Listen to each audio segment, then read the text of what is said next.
What's up, guys? How we doing?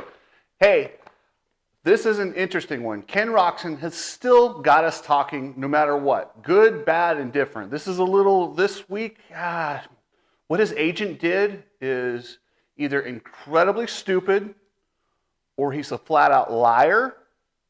And I'll just say this, I don't think he's stupid. So I'm going to get into that. I'm going to let you guys know the 250 rider that was injured that I couldn't mention before.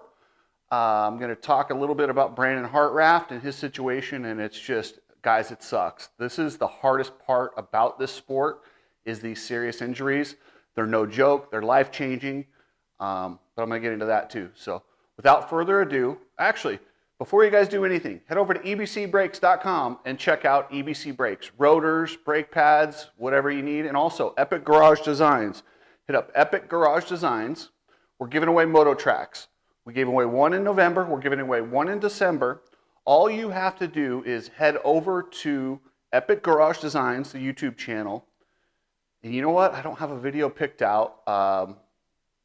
You know what? I'm going to hold off on giving the December one, but listen closely. We're going to be giving another Moto Tracks away in December. And then also, don't forget, guys, Coach Rob, smartest trainer in the industry. He knows his stuff. Hit over CompleteRacingSolutions.com and Coach will get you dialed in on a program. Let him know Cooksey sent you. And all right, guys, without further ado. I'm in the empire business.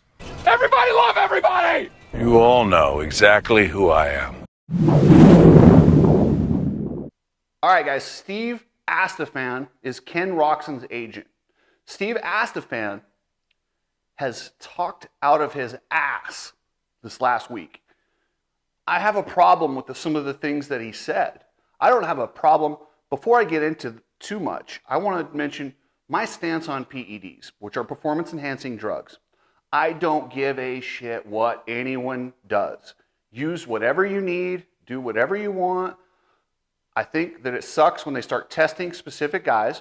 This sport does not pay enough money from the promotion to actually, in my mind, allow or justify testing these guys for illegal substances. Now, if you want to have Honda test their specific guys, go right ahead. If you want to have, because those are the ones that actually pay them, like the manufacturers pay these guys. The promotion does not, but that's a whole different subject. The FIM, if you want to have an FIM-based series, you have to use WADA. They use the World Anti-Doping Association. World Anti-Doping Association, WADA, that's what it is. We all knew that, let me rephrase that. We all, when I say we all, pretty much all of you guys, everybody else in the world knew that the FIM World Supercross would fall in that category. And that this year was, while it was the inaugural season and it was kind of a pilot season, and there was probably like maybe it's not going to test, but it's under the sanctioning body, so there is that risk. So let me just back this story up just a little bit. Ken Roczen was at Australia, the final round of the World Supercross Series. Riders were selected to take drug tests according to WADA, which is part of what the FIM uses. This is a world championship. This is not an exhibition race. I think we all knew that. I knew that. You guys knew that. But apparently Ken's agent didn't know this, or he's lying. One of the two. I don't know which it is. I would say I have to lean towards the latter, because, I mean, how did he not know? I mean, it's literally the world championship. Yeah, it's only 2 rounds, but it's not an exhibition. That's why it's sanctioned by the FIM. That's the whole big deal. So they did a drug test. There was a lot of hoopla. Ken wouldn't take it, threatened to not take it. Then he was looking at a 10-year suspension if you don't take the drug test, or something really career-ending. So he ended up taking the drug test after they researched what he is taking and made sure that it, A, was legal, or B, wasn't going to pop on the urine test, which is probably, I have to lean more towards the latter. And I have to think there's also HGH in the system. That's my guess. This is my own personal, Chris Cooksey, making my educated guess, because his agent he used the old it won't help you excuse, which tells me 100% that's what they're using. And I don't care. I personally just used a cycle of HGH to rehab my leg. I had knee replacement surgery. It helped build the muscle. It helped my endurance. It helped my immune system, something that Ken Roczen has issues with. Why the hell wouldn't you take that? I would think he's stupid not to build up his immune system with human growth hormone. But for Steve Astafan to say it's stupid, it will only make you stronger, they need endurance, not strength. Come on, man. Either you think we're all dumb or you're dumb. And I don't think you're dumb.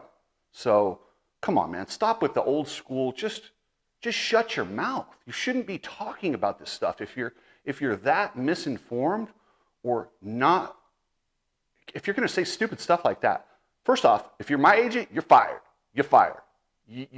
Why would you ever do that? You literally just took all this great publicity that Ken Roczen had in the off season and just lit it on fire by saying some stupid statements. Guess what? Here's what you do. Don't say anything. Don't say anything. Or let Ken say it. Don't go do an interview with Racer X and say that human growth hormone wouldn't help. It absolutely will help. It'll help with endurance. It'll help with recovery. It'll help with strength. Strength does help. It's all part of it. That's the thing about motocross. You want to be as strong as possible, but maintain your endurance, much like an MMA athlete. You want to do the most without becoming this gigantic muscle machine that uses up all your endurance. It's a nice balance. But to say human growth hormone doesn't help, that's just not true. That's not true. This stuff is like a miracle. But what I'm guessing is they did a urine test. I don't believe you can catch, or you can find out if someone's using HGH through a urine test. So they're clean. He's good. So Ken's not going to get in trouble. And like I said, I don't give a shit that he was using it. I have a problem with the way the agent comes out and says the series is an exhibition and he didn't know about this. And he said, the other thing he said was like, all these athletes use stuff that's on the list out of competition? What? Why the hell would you ever say that? Yes, we all know that. Yes, that's pretty common knowledge amongst people around the industry. But to say that when your client comes out looking jacked as all hell, I mean, if there's anyone that doesn't pass the eye test for these types of performance-enhancing drugs, it's Ken Roczen. Like I said, I don't give a shit what he uses. But if you're going to say all these guys do stuff in the off season, well, that would explain Ken's fast start every year followed by issues. So he's all hyped up from the off season and it tapers off, and that's when he runs dry. Like, really, what? I'm so disappointed in Steve Astafan because I know he's a smart guy. I've listened to some interviews. I don't know him personally, but for an agent to come out and say stuff like this to Racer X when he thinks he's doing damage control, bro, like, are you serious? Ken Roczen, you need to rethink your agent. And also, let me ask this. Why on earth would your agent advise you to walk away from a Honda contract that's extremely lucrative to race 2 World Supercross exhibition races? He didn't. He knew it was a world championship. So either he's really, really stupid and told you, the wrong information, which I don't think, or he's lying. Either way, it's a bad look. Steve Astafan, the only way to win this situation is to shut your mouth, do your job, go get sponsors. Why don't you help Ken figure out what the hell he's doing for next year? Ken has hit the point right now where, you guys watch that show, what was the movie? Armageddon. So there's a meteor coming for Earth, right? Well, they hit zero barrier, and if it doesn't blow up by zero barrier, it takes out the Earth with it. Well, when you find your team and get it all dialed in, I would say, Ken, zero barrier was about 3 weeks ago as far as picking a bike, getting a team, getting it all dialed in, and not having excuses at A1. We've gone past zero barrier, and I don't think it's going to go good for Ken Roczen. I hope I'm wrong, because I'm a big fan, and I love what Ken brings to this sport, minus his agent, because his agent clearly doesn't understand what Ken brings to the sport by saying all these stupid things. That's disappointing. And then the other thing I wanted to touch on is the rider that got hurt was Garrett Marchbanks. Unfortunately, Garrett suffered a pretty bad arm injury, and the team didn't want anyone to say anything, so I didn't say anything because I really like the guys at Club MX. I didn't want to affect any sponsorship that they have or whatever the reason is. I was actually supposed to talk to Mike, their manager. I dropped the ball, guys. I was supposed to call him back on Friday. I didn't. I'll call him on Monday and find out. I'm going to maybe do an interview and see if I can get him to just kind of explain why and logically, but it's not them. I dropped the ball on that one, and I need to find out why they did that. And then the other thing is, man, this is a rough week for Suzuki. First, they had a bike failure cause Carson Mumford to just, I mean, I don't know if you guys saw on Instagram Carson Mumford's arm. It's gruesome. It's absolutely gruesome. Oh, it's such a tough sport. I mean, it looks so easy when it's done correctly, but the consequences when this sport goes bad are life-changing. I mean, that wrist may never be the same. He may heal up just fine, but you never know when you have stuff like this. And the last thing you want to do is be in the hospital, having surgeries at this time of year when everybody's getting sick and COVID and infections. There's just so many things to think about when it comes to that. It's not like you just, oh, okay, yeah, played it, and we'll be back in 8 weeks. Yeah, sometimes it works that way, but sometimes it's a lot worse and it's a lot harder, and people don't see that the levels of depression and then the painkillers, and it's tough, man. It really is tough to go through these injuries. And that brings me to Brandon Hartraft. This one just, I'm sorry, I'm gutted for Brandon Hartraft. And if you can, reach out. I'll put a link in the bio here about the road to recovery. Anytime there's spine injuries, I don't know the details. I don't know if he can feel his legs. Usually it's, and I don't want to go prying too hard on that. I just wait and see and cross our fingers and just pray that Brandon's okay and that, things are good. But yeah, his bike also broke.